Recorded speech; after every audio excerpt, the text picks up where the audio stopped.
नमस्कार मंडळी, स्वागत आहे तुमचं सिम्पली मराठी रेसिपीमध्ये। या ठिकाणी आपण आज बनवणार आहोत झणझणीत असं चिकन मसाला भाजी।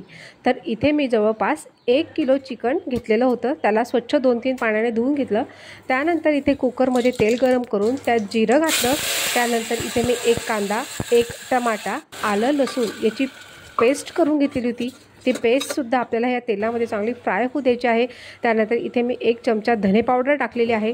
त्यानंतर 2 पाव चमचे मी इथे हळद टाकून घेतलेली आहे। त्यानंतर हा सुद्धा मसाला आपल्याला चांगला तेल सुटेपर्यंत भाजून घ्यायचा आहे।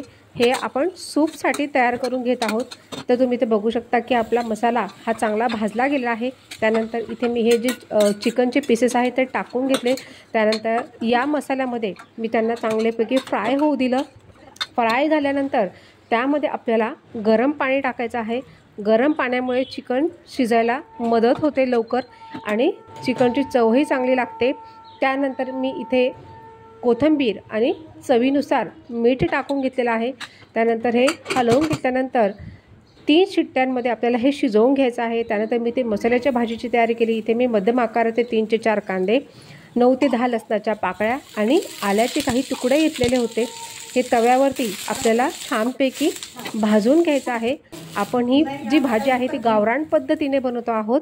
तर सोनेरी रंग येईपर्यंत मी भाजून घेतलं। त्यानंतर मी इथे खोबरं आणि डाळ घेतलेली आहे, हे सुद्धा सोनेरी रंग येईपर्यंत भाजून घेतल्यानंतर दोघं मसाले मी गार होऊ दिले। त्यानंतर मिक्सरच्या भांड्यामध्ये त्यांना काढून घेतलं।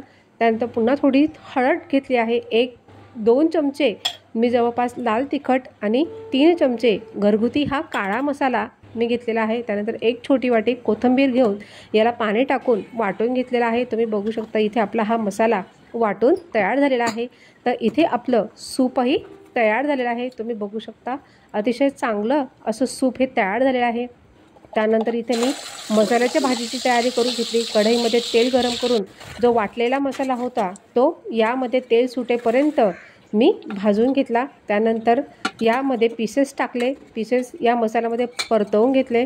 त्यानंतर जेवढं आपलं सूपचं पाणी होतं तेवढंच मी यामध्ये घातलेलं आहे। यामध्ये मी वरतून कोणतंही ॲडिशनल पाणी हे घातलेलं नव्हतं। त्यानंतर इथे चवीनुसार मीठ आणि कोथिंबीर घालून आपल्याला याला 1-2 उकळी येऊ द्यायची आहे।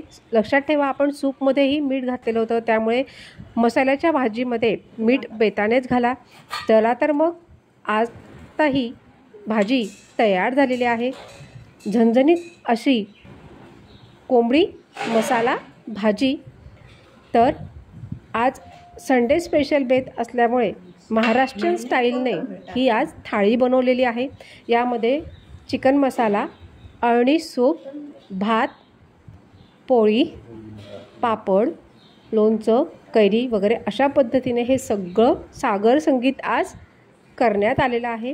चला तर मग रेसिपी आवडली असेल तर नक्कीच चॅनलला लाईक करा, शेअर करा, कमेंट्स करा आणि हो जाता जाता चॅनलला सबस्क्राईबही करा। धन्यवाद।